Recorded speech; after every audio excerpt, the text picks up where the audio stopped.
ब्रह्मचर्य आवश्यक क्यों है? ब्रह्मचर्येण तपसा देवा मृत्युमुपाघ्नत अथर्ववेद का मंत्र है। अर्थात ब्रह्मचर्य और तप से देवताओं ने मृत्यु को जीत लिया। जिस देश में प्रत्येक बालक के लिए ब्रह्मचर्य अनिवार्य था, जिस जाति की समुन्नति के 4 नियमित आश्रमों में ब्रह्मचर्य सबसे पहला आश्रम था, बड़े खेद का विषय है कि उसी देश और उसी ब्रह्मचारियों की जाति में आज ब्रह्मचर्य का अभाव हो गया है। जिस देश के शिशु सिंहों के साथ खेलते थे, जिस देश के शिशुओं के पदाघात से पहाड़ की चट्टानें चकनाचूर हो जाती थीं, वही वीर्य प्रधान देश आज निर्वीर्य और सत्वहीन हो गया है। आज देश के लाखों बालक ब्रह्मचर्य के आचरण से भ्रष्ट होकर युवावस्था आने के पूर्व ही अपक्व वीर्य का नाश कर सदा के लिए बुद्धि, बल, तेज और उत्साह से हाथ धो बैठते हैं। लाखों युवक नाना प्रकार की दुर्व्याधियों से पीड़ित हैं और लाखों अपने माता पिता और निराधार युवती पत्नी को रुलाकर मृत्यु के अधीन हो रहे हैं। संयम, नियम, साधन, सुख और मनुष्यत्व का तो भीषण ह्रास हो रहा है। इस दुर्दशाग्रस्त देश की रक्षा ब्रह्मचर्य की पुनः प्रतिष्ठा से ही हो सकती है। इसीलिए इस विषय पर शास्त्र, सत्पुरुषों के वाक्य और अपने अनुभव के आधार पर कुछ बताने का विचार किया गया है। हमारे जीवन का लक्ष्य और उसका साधन।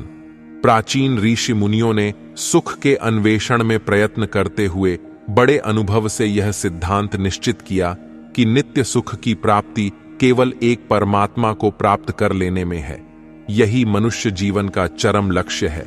जब तक मनुष्य जगत की सारी अनेकता में एक व्यापक विभु को उपलब्ध नहीं करता, तब तक उनके दुखों की आत्यंतिक निवृत्ति नहीं होती। अतएव मनुष्य को चाहिए कि वह उस एक नित्य शुद्ध बुद्ध सच्चिदानंद को प्राप्त करे, और इसीलिए जीव को भगवत कृपा से यह देव दुर्लभ मानव देह प्राप्त हुई है। परंतु उसकी सुगमता पूर्वक प्राप्ति कैसे हो, इसीलिए मनीषियों ने 4 आश्रमों का विधान किया और उनमें ऐसा क्रम रखा कि जिससे संसार क्षेत्र में भी किसी प्रकार की बाधा न आवे और मनुष्य क्रमशः मुक्ति की ओर भी दृढ़ता के साथ अग्रसर होता जाए। आरंभ से ही ऐसी व्यवस्था की गई कि जिसमें प्रत्येक आर्य बालक के हृदय में ब्रह्म प्राप्ति का लक्ष्य स्थिर हो जाए और संयम नियम पूर्वक रहकर वह उसी के उपयोगी सर्व प्रकार की शिक्षा प्राप्त कर सके।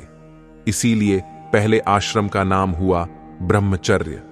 जब इस आश्रम की सारी क्रियाओं को पूर्ण कर वह तेजस्वी युवक ब्रह्मचर्य की कठिन परीक्षा में उत्तीर्ण हो जाता था, तब उसे दूसरे महान दायित्वपूर्ण आश्रम गृहस्थ में प्रवेश करने का अधिकार प्राप्त होता था, और वहां भी उसे ब्रह्म की प्राप्ति के लक्ष्य को सदा ध्यान में रखते हुए विशाल हृदय होकर अपनी प्रत्येक धर्मानुमोदित क्रिया उसी ब्रह्म की प्राप्ति के लिए भगवदर्पण बुद्धि से संपन्न करनी पड़ती थी।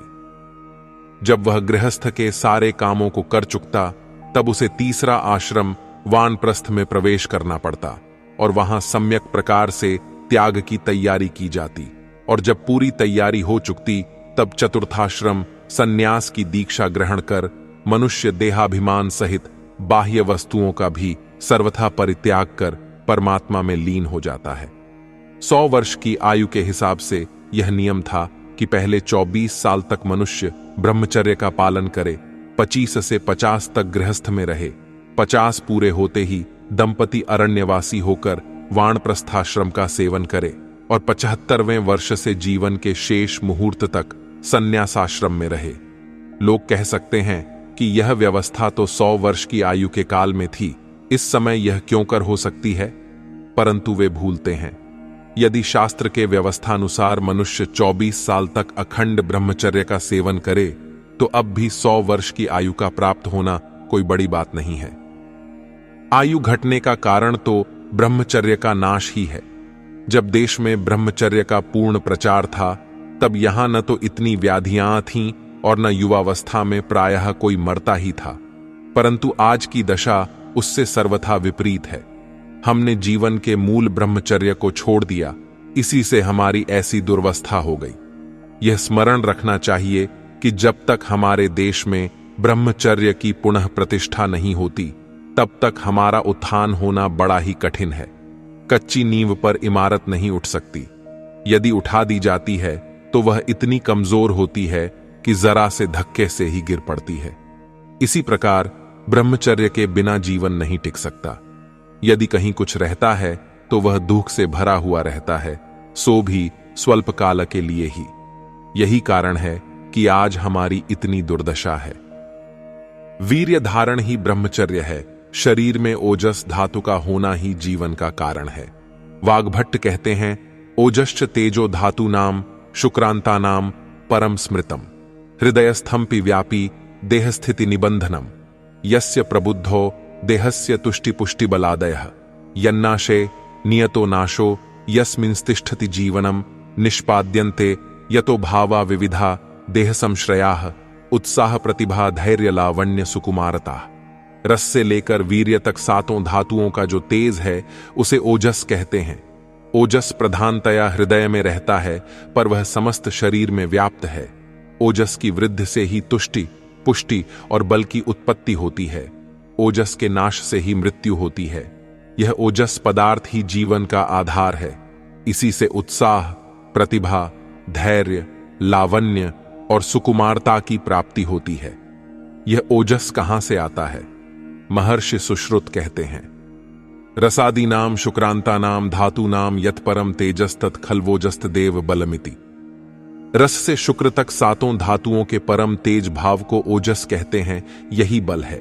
यह ओजस कैसा है और कहां रहता है? शार्ंगधर का वचन है, ओज सर्व शरीरस्थम स्निग्धम शीतम स्थिरम सितम सोमात्मकम शरीरस्य बल पुष्टिक्रम मतम।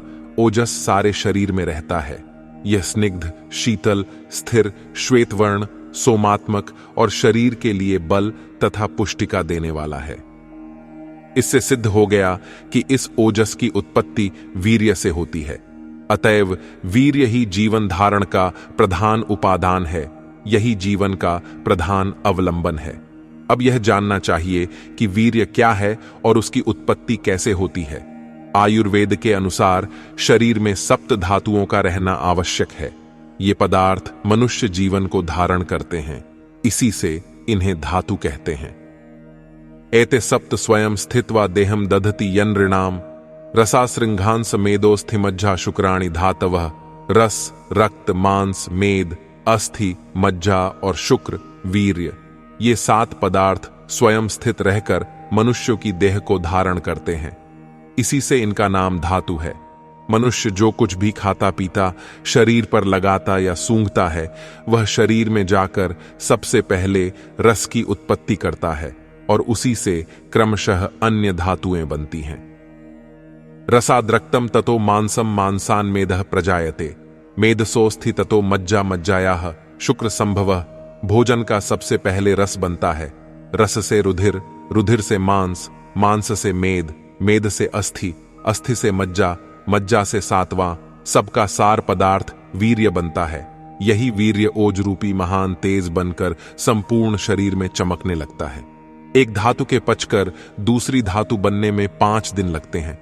सार पदार्थ तो शरीर में रह जाता है और पाचन की प्रत्येक क्रिया में बचा हुआ कूड़ा कचड़ा, मलमूत्र, पसीना, मैल, नाखून और दाढ़ी आदि के बालों के रूप में बाहर निकल जाता है। वीर्य बनते ही उसकी पाचन क्रिया रुक जाती है और वह सार पदार्थ ओजस के रूप में शरीर में स्थित रहता है। इस प्रकार रस से लेकर वीर्य बनने में प्रत्येक धातु में 5 दिन के हिसाब से 6 धातुओं के पाचन में 30 दिन लगते हैं। आज के खाए हुए पदार्थ का 30वें दिन वीर्य बनता है। पक्के 40 सेर भोजन से 1 सेर रक्त बनता है और उस 1 सेर रुधिर से 2 तोला वीर्य बनता है। प्रतिदिन पक्का 1 सेर खाने वाला मनुष्य भी 1 महीने में 30 सेर ही पदार्थ खाता है। उपर्युक्त हिसाब से 30 सेर खुराक से 1 महीने में 1.5 तोला वीर्य बनता है। यह महीने भर की कमाई है। एक बार के स्त्री सहवास में 1.5 तोले से कम वीर्य नहीं जाता। अब विचार करना चाहिए कि जो महीने भर की कमाई एक क्षण में खो देता है और उसे प्रतिदिन इसी प्रकार खोना चाहता है, उसका दिवाला निकलते क्या देर लगती है। शास्त्रों में कहा है, शुक्रम सौम्यम सितम स्निग्धम बल पुष्टिक्रम स्मृतम गर्भ बीजम वपुसारो जीवनाश्रय उत्तमः।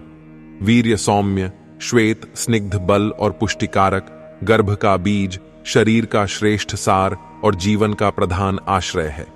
यह यथा पयसि सर्पिस्तु गुड़श्चेक्षुर से यथा एवं ही सकले काय शुक्रम तिष्ठति देहिनाम। सबके शरीर में उसी प्रकार से व्यापक है जैसे दूध में घी और ईख के रस में गुड़ व्यापक रहता है। इसीलिए जैसे उस दूध में से मक्खन निकालने में दूध को मथना और ईख में से गुड़ निकालने में ईख को निचोड़ना पड़ता है, वैसे ही एक बूंद वीर्य को निकालने में सारे शरीर को मथना या निचोड़ डालना पड़ता है। जैसे घी निकालने के बाद दूध सारहीन, निस्तेज और ईख का दंड खोखला और चूर चूर हो जाता है, वैसे ही वीर्य के निकलने से शरीर भी सारहीन, निस्तेज, खोखला और चूर चूर हो जाता है। शरीर की तमाम नाड़ियां ढीली पड़ जाती हैं और प्रत्येक अवयव में उदासी छा जाती है। वीर्य के पतन में ही मनुष्य का पतन है और वीर्य के धारण में ही मनुष्य का जीवन है। वीर्य धारण को ही ब्रह्मचर्य कहते हैं। वीर्य धारणम ब्रह्मचर्यम। शिव संहिता में कहा है, मरणम बिंदुपातेन जीवनम बिंदु धारणात्। तस्मादति प्रयत्नेन कुरुते बिंदु धारणम। बिंदुपात से ही मृत्यु है और इस बिंदु के धारण में ही जीवन है। अतएव अति प्रयत्न पूर्वक बिंदु धारण करना चाहिए। भगवान शिवजी इसी बिंदु धारण ब्रह्मचर्य के प्रताप से इतने प्रभाव संपन्न हैं जो हलाहल विष को पीकर भी स्वस्थ रह सके। यह सब महात्म्य कामदेव पर विजय करने का ही है। भगवान शिव स्वयं कहते हैं, सिद्धे बिंदौ महारथ ने किम न सिद्ध्यति भूतले यस्य प्रसादान महिमा ममाप्येता दृशो भवत।